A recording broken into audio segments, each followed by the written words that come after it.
Our next speaker is Alex Chiocchi. He's the Chief Product Officer at Pagoda, and he's been working in product management for the last 8 years at companies like Kraken and LinkedIn. He was also the founder and CPO at Kettle AI, and today he will unpack what the future of super apps look like on Near. Not regular apps, but super apps. So take it away, Alex. You're Can we get a round of applause for Alex? Woo, woo, woo. Hey folks, cool, it's working.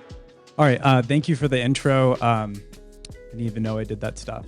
So, but yeah, so I want to talk to you about super apps, and you saw Cameron go briefly through this, but I'm going to give a little bit more context as to why decentralized super apps are more important than ever.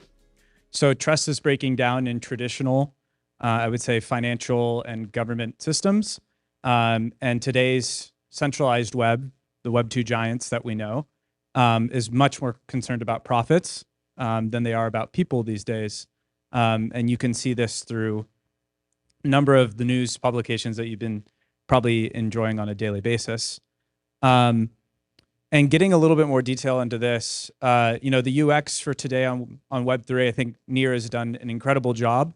Part of the reason why I joined Near is that there's been a lot of innovation in making things simpler for end users, but we're still not quite to the point that the average person, where there are about 5 billion people on Web 2 applications, those average people can't quite get to the same simplicity that we see in Web 3. Every app is siloed, so you need to have a different identification, a different authentication to be able to use those apps. There's no interoperability. And I'm speaking more at the user level here than I am necessarily at the engineering level. There's very few use cases, and things are a little tribal right now.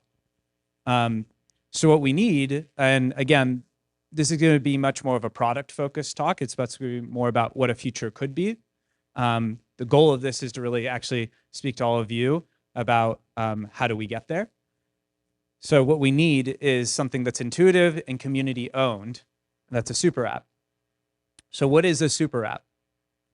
Well, there are a few really good examples, and we actually don't have any major super apps in the West. They've really came to rise in Asia, the first one being WeChat, that started primarily as a means of making chat communication easier, and then expanded to be an entire network of services. Paytm in India is a great example where people actually started with refilling their cell phone minutes, and then has expanded into a ton of different services. And Gojek in Indonesia started with ride hailing, and again, has expanded. So what does that actually look like? These are some screenshots. What you can see here is you have an application, right, that has both commerce, that has communication, and some sort of user network all embedded into one experience. And so it's very, very, very easy to get what you need without having to, again, download a different app. So in the West, if I wanted to do all of the things here that have been listed, let's say on WeChat on the left, quick pay, wealth, city services, JD special, air tickets, train tickets, it also says things like movies and things like that, you'd probably have to download 5 or 6 apps. Go to the App Store, download, make an account, restart, go to the App Store, download, make an account. It's really, really, really high friction. So what could this possibly look like in Near, in Web3? And I believe this is only really, truly possible on Near. And I'll get into some of the investment reasons and architectural reasons as why. But it could be something that makes everybody's lives who don't happen to be in one of those countries a little bit easier. I definitely think there are gaps across places in Eastern Europe and South America, Latin America, Africa, that don't even have the centralized services we do today. So there's quite a bit of a number of billions of people that could enjoy something like this. So if you imagine this world, this could be, again, this is a fictitious super app, but if you imagine you're able to sign in and simply use like a biometric to get started. So don't even have to create a username and password. And that would instantly get you into a place where you could see an open collection of people who are just doing things. You don't necessarily know these people yet. They're minting NFTs, they're joining groups, they're contributing to like Kickstarter type causes, and they're building things, right? So you might see that somebody created a little way to sort their feed by different types of tags. But if I was to click in on one of this, I could back this cause, and I could instantly do that with Near, right, with a payment system. And I'm helping support, reforestation in Africa. And this is a decentralized group here. Open Forest Protocol is a group on the Near network. But then I also have a message at the bottom saying, hey, did you remember to mint and share an NFT?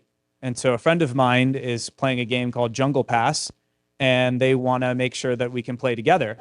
And I'm able to go into Jungle Pass and simply take a copy of this link and send it to somebody else as well.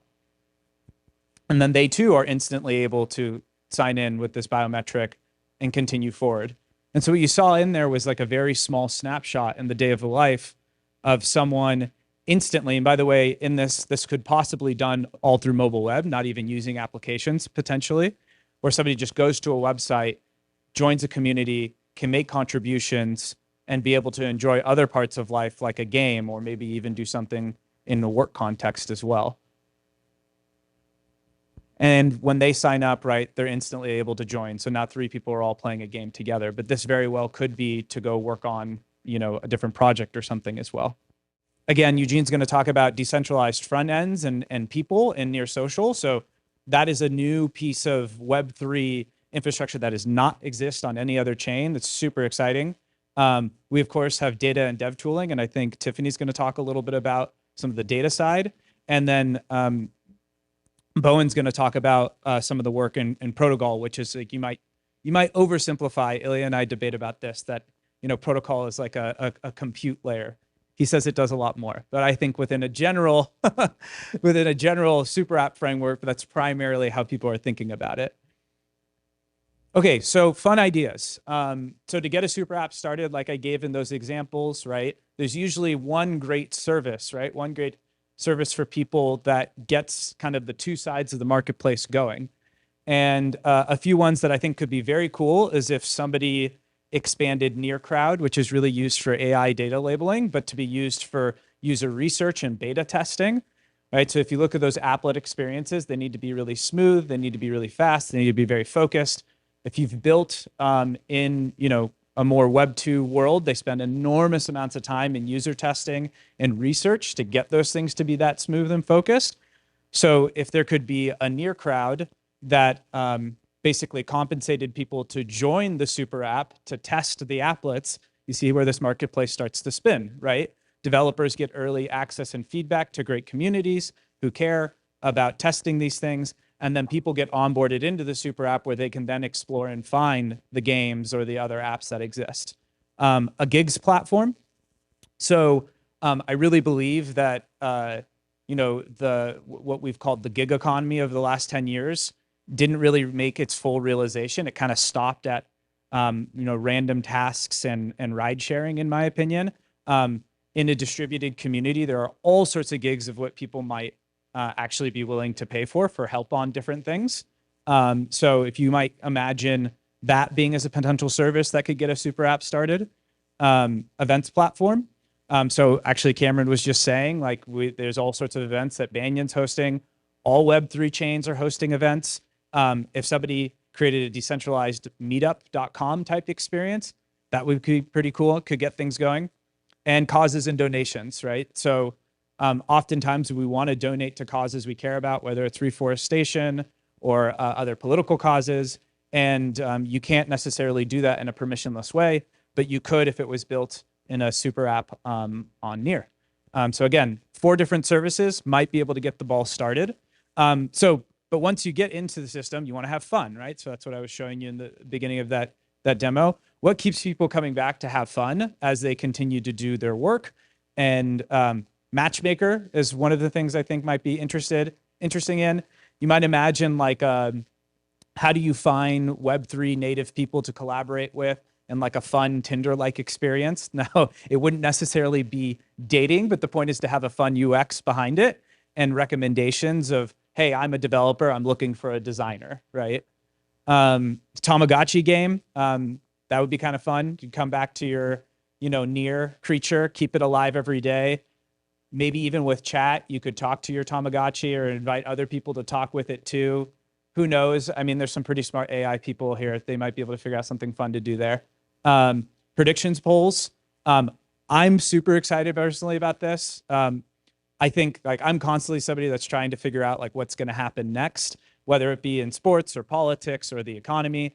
And if there was a place where you could kind of put in a current event, hey, I believe this sort of thing is going to happen. I believe, I don't know, Morocco just won in the World Cup. I probably would have lost that prediction poll, but I think Morocco is going to beat Portugal. You could take your votes. You could have your evidence on both sides. I think Eugene was talking about some really cool stuff on this as well. And that might be something that keeps people engaged. And then generative art of the day, so to speak. I think once you start to have a network of people talking and doing things together, and that being on a public and hopefully encrypted ledger, you could have very fascinating art that kind of represents the collective, I don't know, intelligence or heartbeat of that community that gets drawn every day. And maybe with different colors or stuff, if the overall sentiment of communication was negative as opposed to positive, and that could be something that I would be curious to see, right? Really, really fascinating things. So anyways, thanks for hearing me out about SuperApps, and super excited to be here. And I hope we all go build some cool stuff together. Thanks.